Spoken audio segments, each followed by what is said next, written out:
Wala nang maraming paligoy-ligoy pa, diretso sa punto na.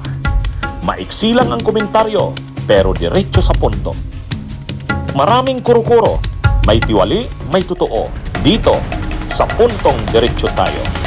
Punto diretso. Ayun, available yun. May bago na. May Oh. bago pa ngayon, Al. May Oh. yung dalawang state witnesses nung Napoles scam, yung PDAF, yung Si dalawang Baligo. witnesses na babae, Oo. nag-submit ng sworn affidavit sa NBI against Baligod. Against Baligo. Oo. Kaya ano na naman to, Oo. si Baligod naman ngayon ang target. Pero Sabihin ang mo naman- lumalabas pala doon, Oo. 'di ba, maraming involved doon na hindi lang naman mga senador, mga kongresista eh. Oo. Naalala Oo. ko noon, ang isa sa mga na-involved sa PDAF na na-convict niya eh, nasira yung karir sa politika, sila Nete ng Masbate, 'di ba? Involved yan doon. Oo. Actually, marami yan. Kahit nga si Joel Villanueva, doon yan sa PDAF eh. Oo, PDAF yan. Villanueva, Kaya lang, ang nangyari pala, Kinasuhan siya ni Kwando, Laila de Lima. abogado ay si Baligod Nald. Hindi kinasuhan ni Baligod yung mga dapat kasuhan ng mga kongresista. Selective prosecution. Yun Ay, ang Baka may hiningi rin. Oo, Ha? yan yung sabi ng dalawang witnesses. Mm. Nagtaka daw sila, bakit sinabi naman daw nila na itong mga kongresistang ito ay talagang involved yan. Tapos nung pinal na daw ni Baligod yung kaso, hindi kasama yung mga yon. Oo, di ba? Ano yan? Parang si Marcoleta gustong gawing state witness ang mga diskaya? Ganun ba yan? Parang ganun? Hindi. Itong state witnesses na ito na dalawa, kasamahan ito ni Ben Hurloy. Ito yung dalawang babae na si Sula. Ito yung kasama. Yan. Yan yung nagpakulong kila Jimmy Boy. Tsaka kila kila Bong Revilla, kaya Enrile. Ay, itong si Baligod, abogado nila Ben Hurloy. Ang sabi ni Baligod, nag-withdraw daw siya as counsel noong 2014. Hindi daw.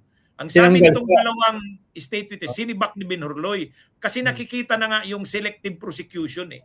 Ngayon, hindi nilabas yan noon. Pero ngayon, gustong ipaabot sa NBI nitong mga state witnesses na ito. Yung ginawang Pero anong kaso dyan kay Baligod?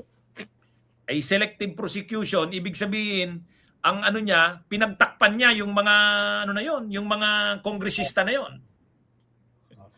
So anong kwan yan? Anong criminal kwan yan? Criminal act? Criminal act ba yun yung selective prosecution?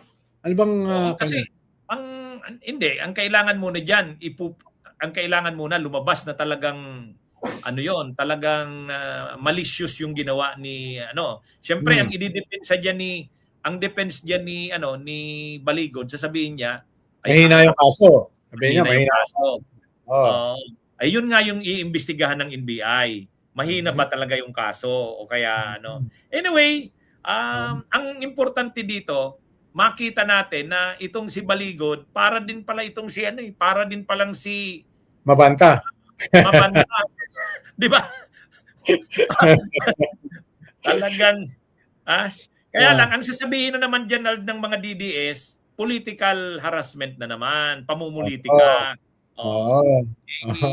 Anong masasabi mo sa ganyan? Sigurado ganyan na naman ang narrative niyan. Well, go where the evidence will lead you. Halimbawa, yan sa Chicago, KTV. May mga CCTV eh. No? May mga CCTV eh. No? At hindi lang CCTV, may mga papeles eh. Kung sino talaga may-ari. No? So, yan ang magiging problema nila. No? Sabihin mo ay persecution. Parang si Harry Roque. Ang sabi niya persecution. May evidence ng human trafficking eh. May evidence na ikaw ay nasa pogo eh. No? Kaya nga tumakbo ka, tumakas ka eh. Dahil alam mo, mahihirapan ka rito eh. Di ba human trafficking, non-bailable yan? Yung qualified human trafficking. Di ba? So kung qualified human trafficking, halimbawa, human trafficking with prostitution, qualified yan, di ba? Tsaka may murder na, Donald. May murder. Kasi may mga pinatay, may torture chamber sila eh. 'Di ba? So, Yung mayroon silang torturer na Chinese. yung mga pogo. Mga pogo. Sa loob ng compound, mayroong kapag hindi sumusunod doon sa boss, dinadala doon sa isang chamber, tinutorture. Mayroon na nga daw pinatay, kaya qualified. Itong sa Chicago KTV. Ang sabi kasi ni Melvin, qualified human trafficking. Oo, ang inaano niya na doon, ang sinasabi niya kasi doon, nangyari lang lahat ng 'yan sa panahon na may declaration of state of energy emergency. 'Di ba nag-declare si PBBM ng emergency? So yun ang incriminating factor. Yan. Para maging qualified. Pag emergency. Ma-aggravate siya kasi ay 'di ba kahit naman sa theft, 'di ba? Bakit siya nagiging yung mga pagnanakaw? Kapag nagnakaw ka sa panahon na may sunog, nagkakasunog na nga, nagnanakaw ka, so hindi na siya simple theft, qualified theft. Di ba? Kasi sinasamantala mo yung crisis. Yung crisis, yung kaguluhan. O di ganyan din.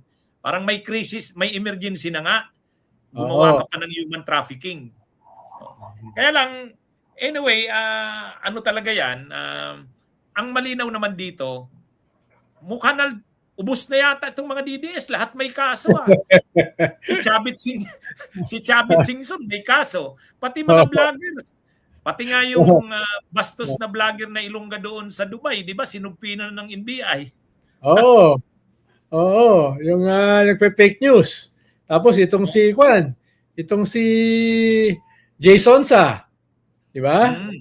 Ano yun? Non-bailable din ba yun? Hindi naman. Cyber libel lang yun Cyber libel. Pero ba't di pa siya binibail? Hindi, nabail na. Nakalaya na. Saka si Eric Celes. Hindi, ang nangyari kasi doon, hindi siya nakabail kasi ang nakalagay nga, not bailable. Hindi non-bailable. Tinanggap naman ng judge. Nagkamali lang daw, typo kasi pero malamang naman talaga nagkamali. Not bailable at saka non-bailable. Hindi, meron silang automatically generated na parang kapag hindi bailable, ang nakalagay na talaga automatically generated na not bailable ang nalalagay.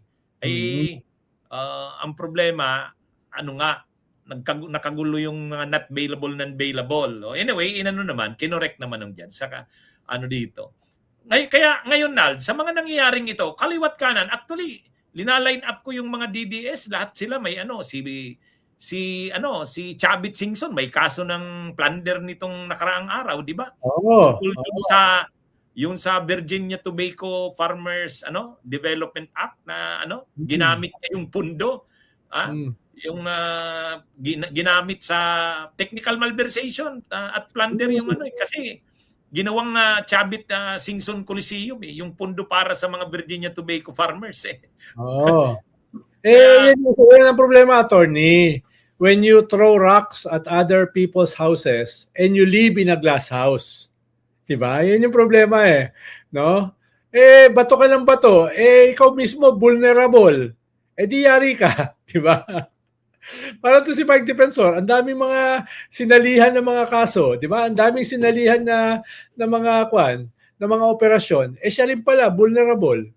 Lalo na si Chavit. Alam naman natin si Chavit notorious yun Di ba? Kung seryosohin niya, marami ka mahahanap diyan. Di ba? Ganun din itong si Barsag ay itong si Leandro Libeste. Akala niya wala sa kanyang di pinagbabayad siya ng 25 billion. Isang kwan pa lang yan, isang kaso pa lang yan. Tapos wala pa dyan yung kay Ralph Recto. No? Kay kwan pa lang yan, kay Garin. No? So, halimbawa tayo, pwede tayo mambato. Kaya tulad ng ginagawa natin dito. Ano namang ipambabato nila sa atin, attorney? Ikaw, yung affair mo kay Alice Dixon. Kawawa naman si Alice.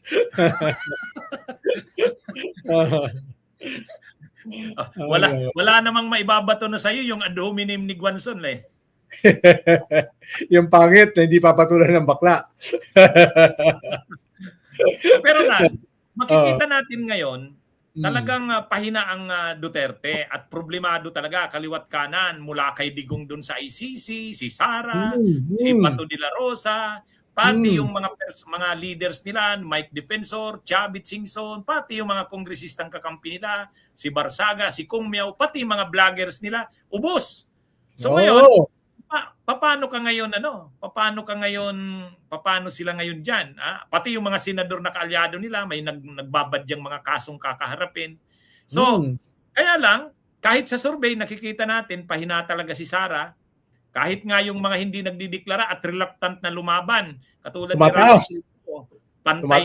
Bunyog, halikan na kasama ka. Bunyog, kapag buklod ay may pag-asa. Luzon, Visayas, Mindanao, isa ang pananaw.